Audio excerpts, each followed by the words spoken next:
Hey, thanks for dropping by to the Planners on Purpose podcast, created by Naomi Tucker, CMP. Now, this space is for the event planners to encourage and empower you so that you can fully live your life on purpose.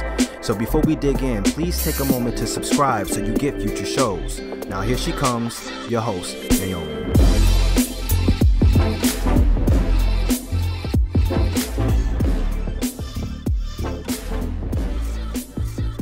Well, hello everyone. Naomi Tucker here, your coach that helps you to stress less and live more so that you can have more time to do what you love, whether that be gardening, traveling, or spending time with family. I am here to help you do just that. Well, today we're going to be hearing a little bit from a longtime colleague and friend of mine, Jodi Goldbeck. Let me tell you a little bit about her. Now, Jodi has been a full-time instructor at Madison College since 2009. She began studying mindset, grit, and well-being in 2015 after experiencing a series of unexpected challenges in her life. Based on her studies and the unwavering belief that individuals can change the trajectory of their lives, she developed a curriculum called Mastering Mindfulness, which is a series of one-credit courses that focus on topics such as gratitude, resilience, habit building, listening, and many other topics related to living a happier life. Jodi has certifications in positive psychology from the University of Pennsylvania and the University of North Carolina. She has also completed a certification in the science of well-being from Yale University and completed the Foundations of Wellbeing program through University of California, Berkeley. Jodi has presented on the topic of well-being at numerous conferences, including the National Association of Community College Entrepreneurs, the International Forum for Women in E-Learning, Hospitality Sales and Marketing Association International for the Wisconsin chapter. Jodi has been a long-time and full-time instructor at Madison College since 2009 and received the Excellent and Full-Time Teaching Award in 2017. Her education includes a BA in psychology and MA in public administration from Northern Michigan University. You are going to enjoy this conversation because Jodi is going to give us more insight into her passion and also gives us a sneak peek into where this passion is leading her next. Enjoy this episode. Well, Jodi, thank you so much for joining me here on the Planners on Purpose podcast. How are you doing? I'm doing great, Naomi. Thank you for inviting me. Well, before we get started, I would love for our listeners to know a little bit about you. So just let me know about who you are and what do you do? Seems amazing that we've known each other for so long, but we have through MPI, through the events industry. But yes, my name is Jodi Goldbeck. I am a CMP. I've had my CMP since 2004, I believe. And I've worked in the industry. I moved to Madison, Wisconsin from the Upper Peninsula of Michigan. So I am what people call a Youper. And I moved here in 1999 here to Wisconsin and began my career at the Fluno Center, which is an executive education center on the campus of the University of Wisconsin. I was there for about 10 years. And then I took a full-time job as an instructor at Madison College, and I teach in the event management program, and I'm now in my 12th year full-time of teaching. Yeah, and I remember, it's hard to see that it's been that long, right? Because we've been really a part of Meeting Professionals International together as far as being a member. And it's just, I remember when I first met you and now down the road and here we are. I know. We served on the board together. I served on the board for 5 years and it was just it's such an amazing experience, especially event professionals, because I have a lot of the same qualities that helps us mesh together and feel as if we're a community of like-minded individuals. So it's just been such an awesome experience and I've made so many great friends.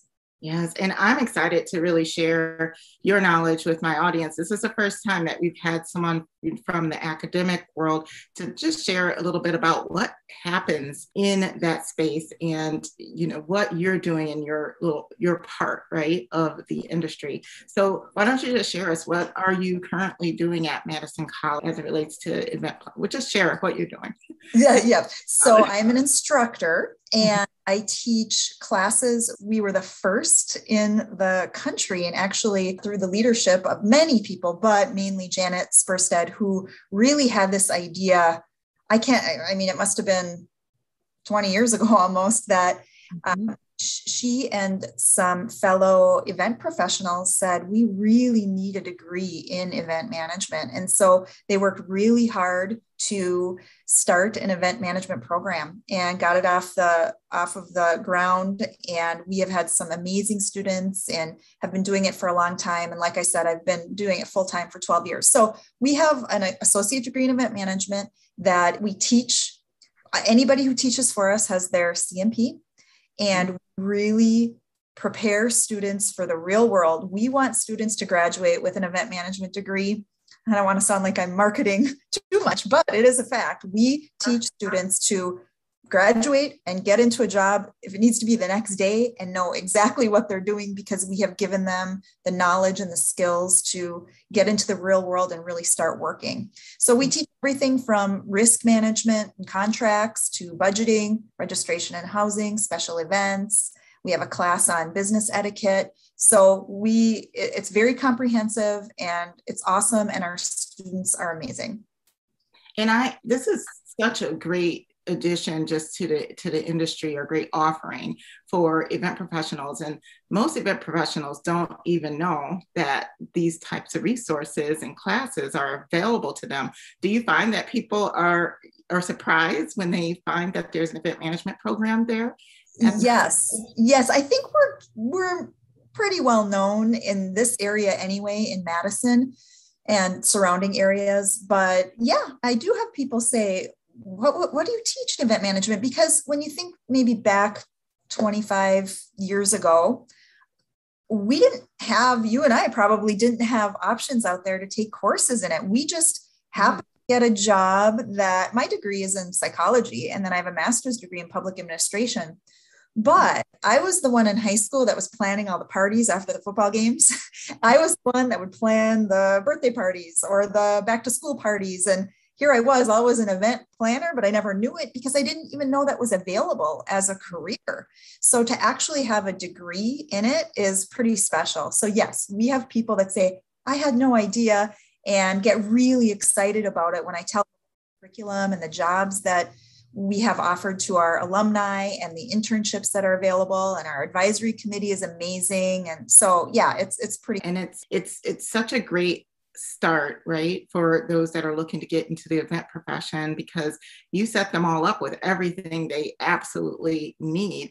I come from that whole background where I didn't have any of that, and I would love to have had a program like this if I were just starting off in the industry. So I think that's great, and just so appreciative of all the work that yourself and Janet has been doing in Wisconsin. And it goes beyond Wisconsin, right? Because I believe Madison College and Janet have been really influential in the industry.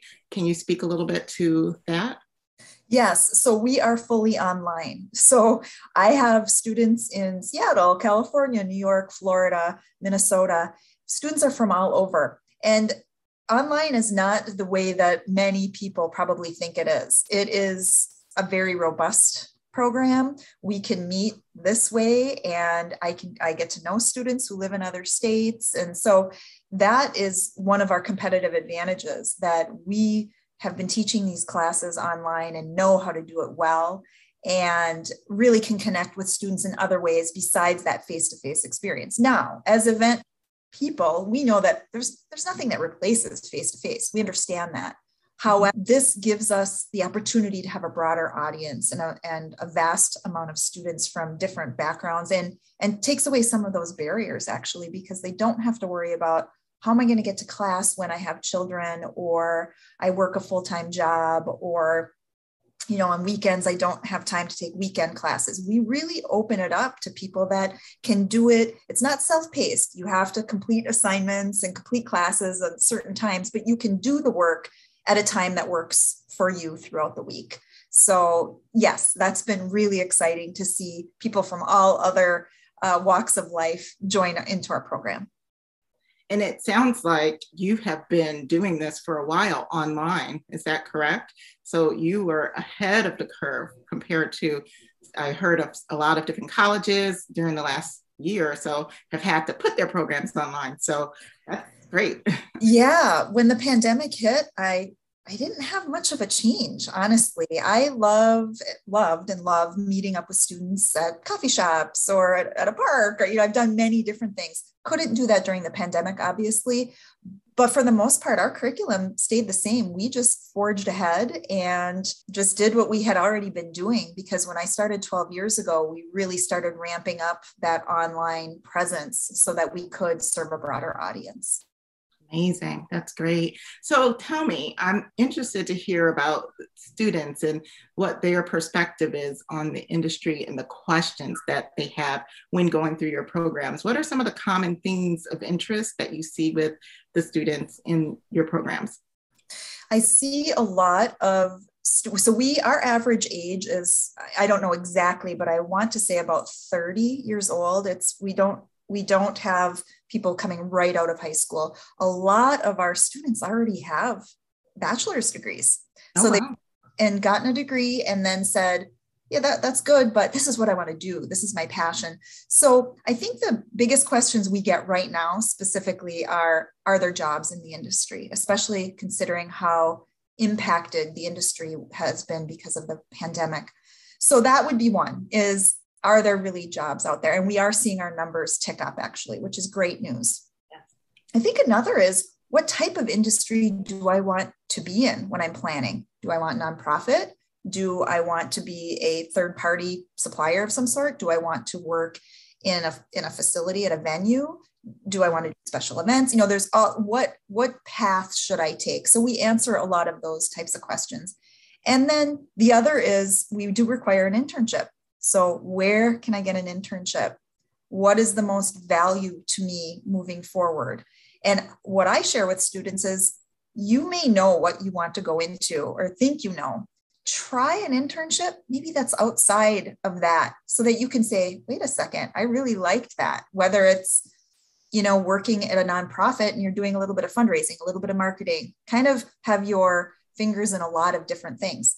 Students have really ended up enjoying that. So I always encourage people to try something outside of what they thought they would be interested in. And sometimes it's a surprise that they end up liking that more than they thought they would.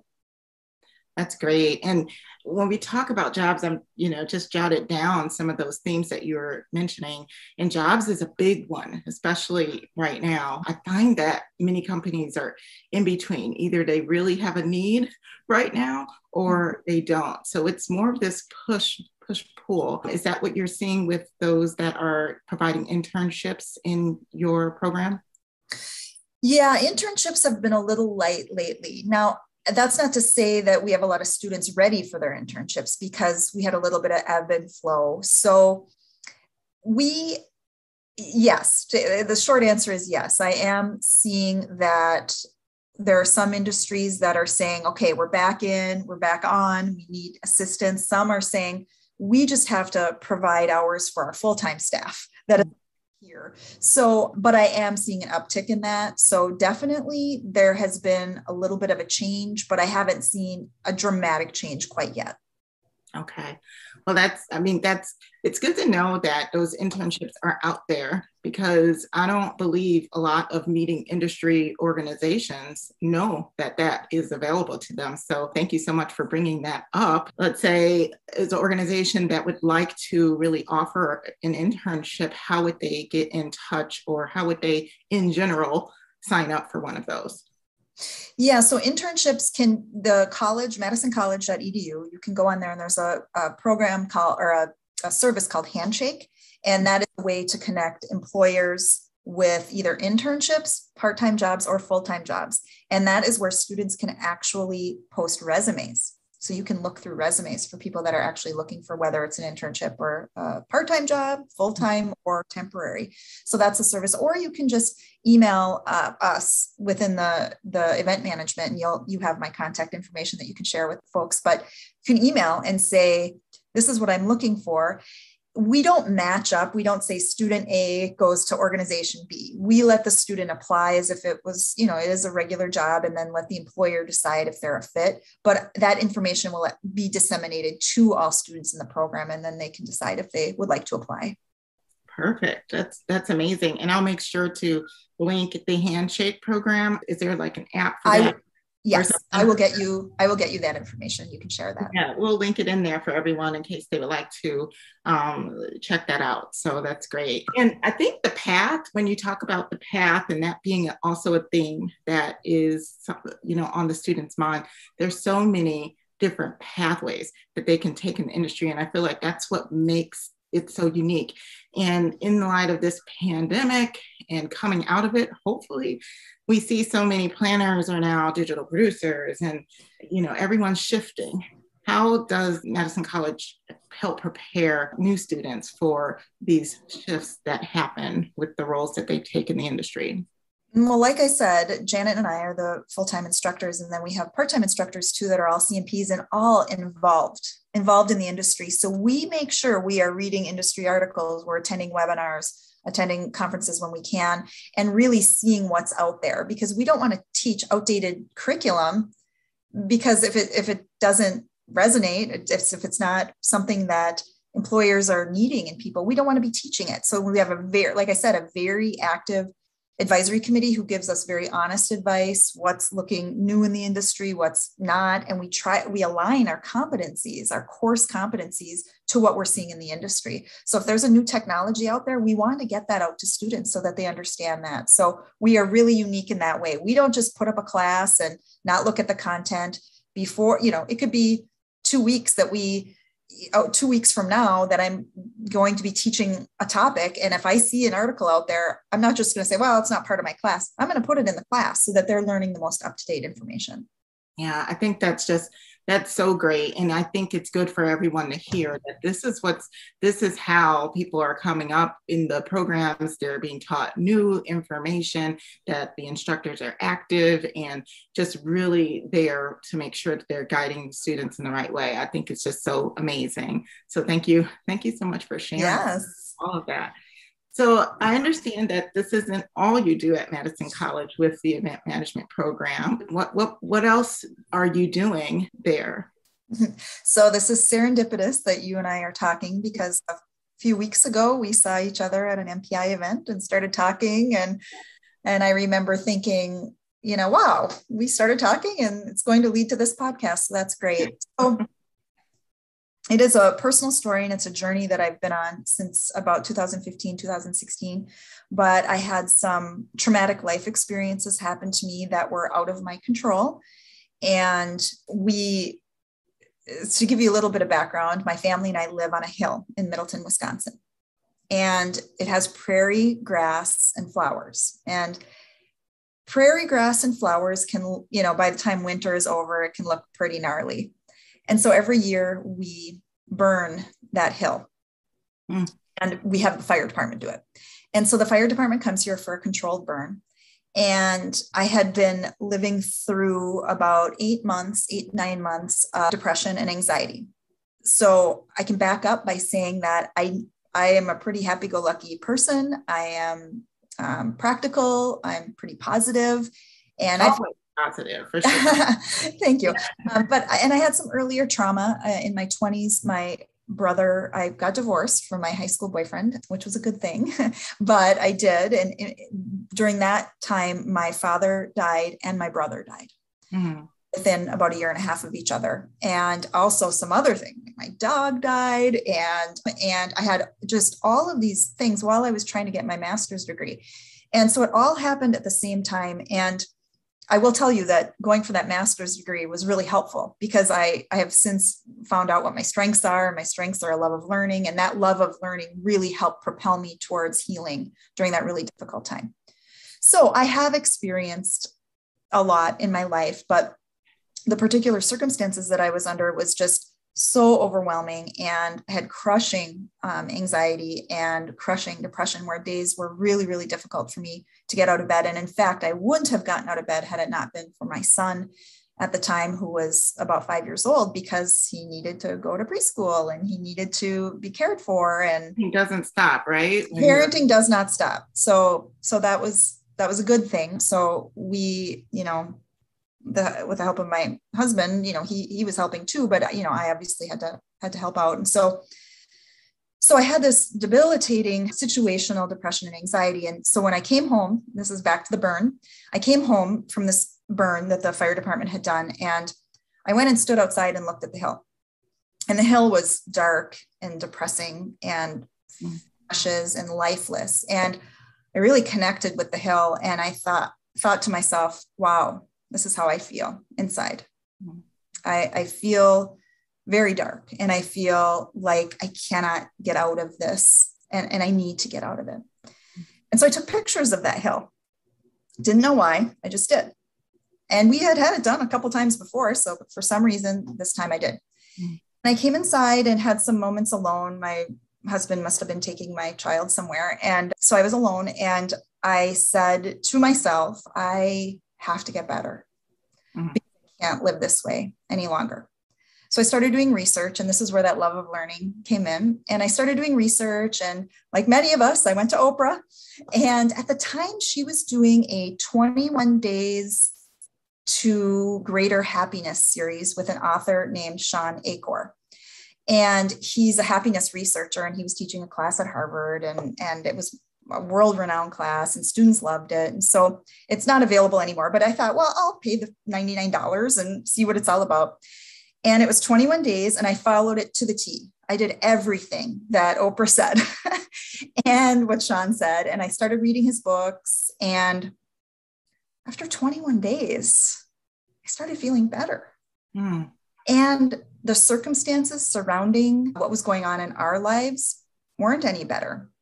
To give you an idea, it was some business decisions. We were going to potentially lose everything, including our house. And it was a surprise to me. I had no idea. And, it was just one of those things that was like the walls are crashing in. All crashing in. And I had nowhere to go, nowhere to turn. I felt shame. I felt embarrassed. I felt angry, at my husband, yet felt sorry because, his dreams were also crashing all around him as well. And so I started losing sleep and was only sleeping 3 to 4 hours a night for 5 nights in a row. And my memory started changing. And then I had this anxiety about things that were not going to happen that I pictured happening, but it's this lack of sleep. And through research, I have figured out, I have a whole module on sleep now of how to get better sleep. So touch base if you need help on that, because I have all the tricks. I sleep really good now. So anyway, so I started doing the research. The 21 days go by. I start to feel better. And there's a grant being offered at the college at the time. And I go to my former boss who was kind of heading up this grant. And I told him, I bared it all. Nobody really knew. I had told a couple of close friends and that was it. And he said, I've learned a lot and I'd love to do more research. I'd love to get this grant. And guess what? I got the grant. Awesome. I received money to take classes, to buy books, to take a transcendental meditation class, to take yoga classes, to just start doing research on what worked and what didn't work. And it's all personal. So it doesn't mean what works for me works for you, but I wanted to do everything so I could share what I had learned throughout the process. And so I took classes online at Yale. I took classes at the University of North Carolina, Chapel Hill. I took classes at University of California, Berkeley, and ended up developing right now 3 courses here at the college that we're offering called Mastering Mindfulness. And I'm developing more.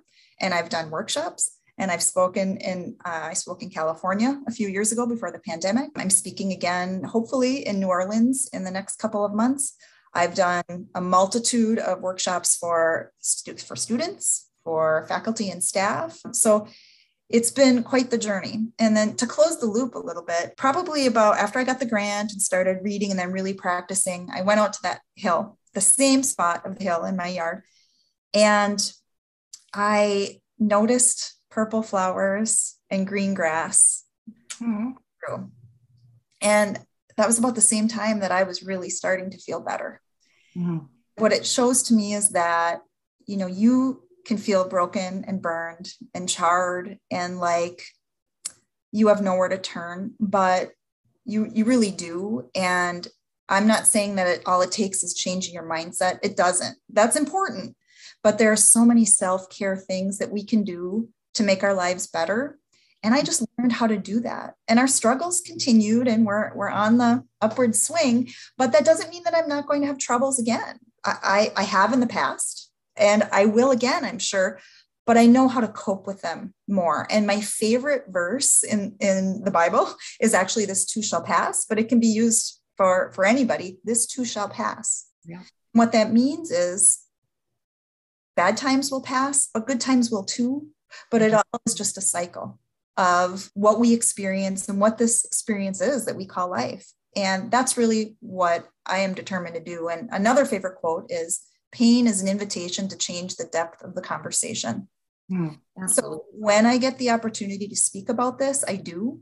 And it can be hard and my heart rate gets up because there are definitely things that still have that sense of shame involved in it. But I just know in my heart, this is what I'm meant to share. And I know that why go through something hard and learn from it if you're not going to share it? And that's what I've been doing with these classes and with people that I encounter and this podcast and different interviews that I've been on, is to share it and to hope that somebody just is able to recognize that we can get through tough things. It's just a matter of working at it and finding the right resources that work for you. Yeah. Thank you so much for sharing. I know that was a super tough time in your life. And I feel it like you told me when we were, at that MPI event, and just hearing it again, really just, my heart goes out to you. And I know that there's so many event professionals, probably even in the last year, that have felt that where they're torn, where they don't know which way to go, no matter what that circumstance is. What is, I guess, one of the top takeaways, from your program that you can share with people to say, here's what you do? Yeah. So I would say one of the modules that impacts people the most is something that I call savoring. And I have a whole module on savoring. And what I mean by that, when you think of savoring, you think usually of food. Oh, I'm going to savor this drink, or I'm going to savor this meal that I'm having. And that's great. But every day I savor something. And it might be something that I would never even have recognized before. So that could be, I love cold water. I love ice in my water. So a good drink of cold water, or the lotion that I put on my hands, or the way my dogs feel when I pet them. Savoring is one of the best things that you can do because it ties into living in the present as well. Mm-hmm. We can be focused on things that happened in the past and regret those things. And then we can worry about what's in the future. And I'm not saying I don't do that, but I do that a lot less. And what I'm focused on right now is looking at Naomi in the screen and feeling safe and feeling warm in my home and feeling appreciative that my dogs are under my feet right now and that everything is calm and good. I am here now. My phone isn't near me. My email isn't up. I am literally here right now. If people can do that more, they will live a more abundant life. They will. It's a fact. And so when you do that, you become more productive, you become more aware, and you become more appreciative of life in general. Yeah, absolutely. I love that concept of just savoring. And it can even just start with your breath, breathing in and breathing out and being knowledgeable of like the air that you breathe and that you're here. That's just right. So important because sometimes we get to the point where we cannot see anything, you can't savor anything around us, and you have to just start at that one thing. That's right. Yeah. So thank you. Thank you so much for sharing that. So what is the name of the program again? It's called Mastering Mindfulness. Okay. And if you go to madisoncollege.edu and you type in the search bar, Mastering Mindfulness, my courses will come up. I teach them every semester. Fall, we call it spring, but it's mainly winter in Wisconsin. And then in the summer as well. And I'm developing more courses, but for now there's 3 1-credit courses, and they are all completely online. Perfect. So anybody can take them from anywhere. You can take them from anywhere. So if you are interested in mastering mindfulness, I will have that information in the notes or on the website, and you'll be able to get that. I think it's just such a great offering, not only to those in the industry, but just anyone. Anyone can take this course and really get the help that they need in order to be more mindful. Yeah. And I have heard that a lot. I've had a handful of veterans. I've had almost 100 people go. I just started these 1-credit courses. I tried different iterations for the last couple of years, 16 weeks, 3 credit. It just wasn't working. And so I decided to chunk them up and then it exploded for some reason. So that I found the missing piece there, which is 4 weeks fully online, 1 credit. And then you get digital badges associated with each of them. And then if you complete all 3, you get an overall Mastering Mindfulness knowledge badge. And then we have a certificate called Building Blocks of Wellbeing, where you would take 2 other classes and get the certificate as well, taught by some amazing colleagues. But I have had some veterans go through the program. And I will say that people that have been in traumatic experiences have really learned a lot from the content because they have learned to live more mindfully. So I've run the gamut of traditional college students to veterans, to stay-at-home moms, to professionals that are working full-time. So it's a great variety of individuals. I'm teaching a class right now with English as a second language learners, and they are learning a lot. So it just brings me so much joy.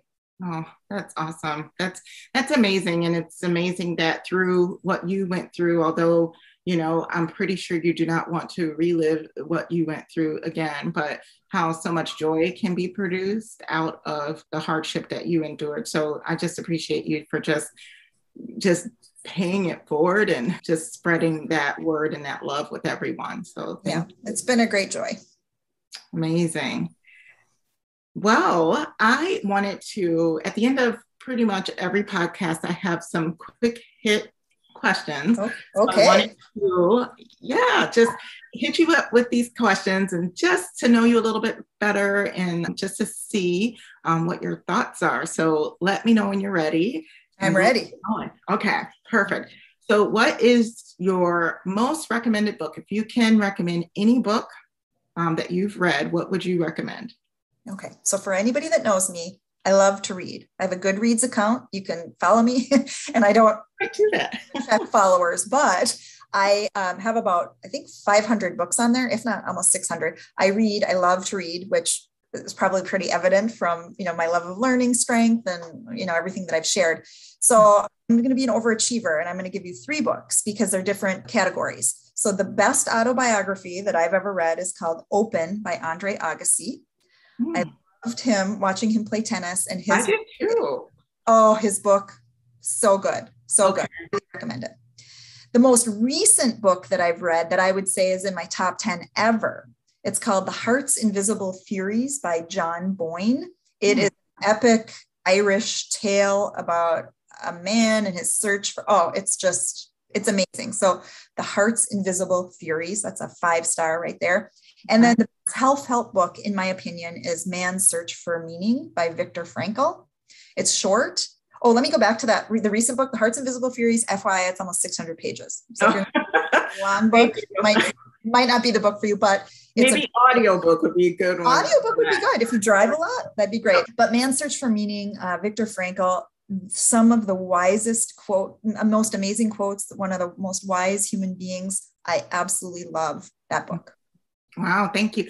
These are all 3 that I've never heard of, so I'm definitely going to be checking them out. Awesome. Perfect. All right. So next question. What is your best self-care method?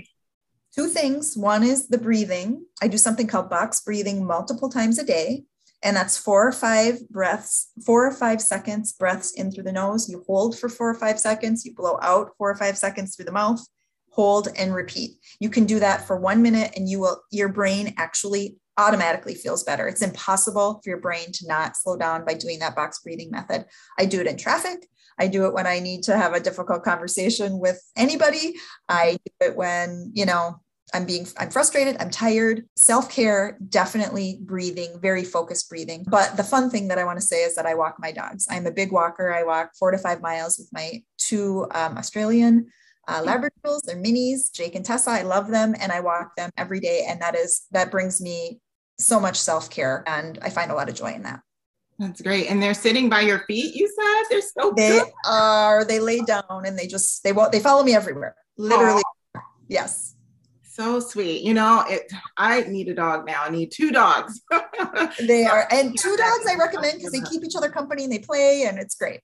Oh, great. I know when my daughters watch this podcast, they'll probably say, yeah, Mom, get a dog. Exactly. Oh, all right. So my next question for you is, what is your favorite pastime? What do you like to do in your spare time? Well, I probably already spilled the beans on that. I do love to read. I love to have a cup of tea or a glass of wine, curl up with the dogs and read. It is escapism for me. I'm not on social media, FYI. I do have LinkedIn, but I'm not on anything else. And I don't judge people who do. It's just not my thing. And the reading really takes me into a whole new place and a whole new world. And it helps me to feel as if I'm part of something bigger. And most of the time I have 2 or 3 books going at the same time. Like I usually have a self-care one, your body keeps a score I'm reading right now, along with a World War II novel about art. And so I can set my husband's, I was like, how do you know which one? I said, well, they're different genres. So it's not a problem. So I love to read. It sounds probably a little boring, but it is my very favorite pastime. No, well, we share that pastime, Jodi, and I even have a book club at Planners on Purpose. So you sound like a prime candidate to come join us. I'm in 2 book clubs. So I am too. In addition to that, I'm like, I just can't get enough. But yes, good. I love that. Oh, very cool. All right. So my last question for you is, what's your best leadership tip? You lead students and just really have been influential in the industry of event planning and wellness. Let us know your best leadership tip. One word, empathy. Mm-hmm. It's as simple. If you can empathize with somebody's situation, if you can understand, it doesn't mean you let people off the hook, but you empathize and you figure out a plan to move forward. Number 1 leadership tip. Yeah, absolutely. We all need that empathy. And the more we can lead with empathy, I think that it would put us all in a better place, can understand it from different perspectives. So thank you so much for sharing those. And one last time, if anyone wanted to get in touch with you or the program, please route them or please tell them where to find you. Yes. So because I'm not on social media, it's kind of hard sometimes, but if you go to LinkedIn, it's Jodi Goldbeck. So you can connect with me there, or jgoldbeck@madisoncollege.edu.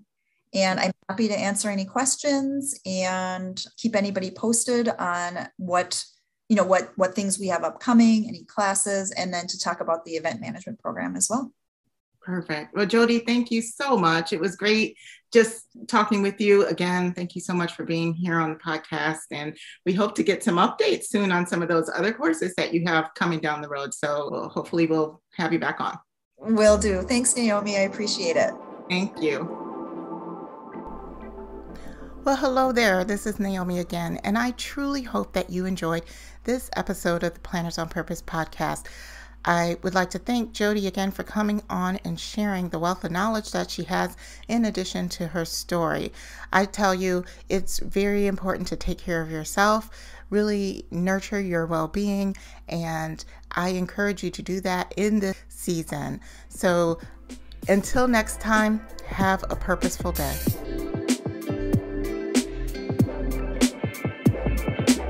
Well, that wraps it up for this episode. If you enjoyed the conversation, hit the like button and tell us how much you enjoyed the show by leaving a message in the comments. Thanks for listening, and we'll see you next time.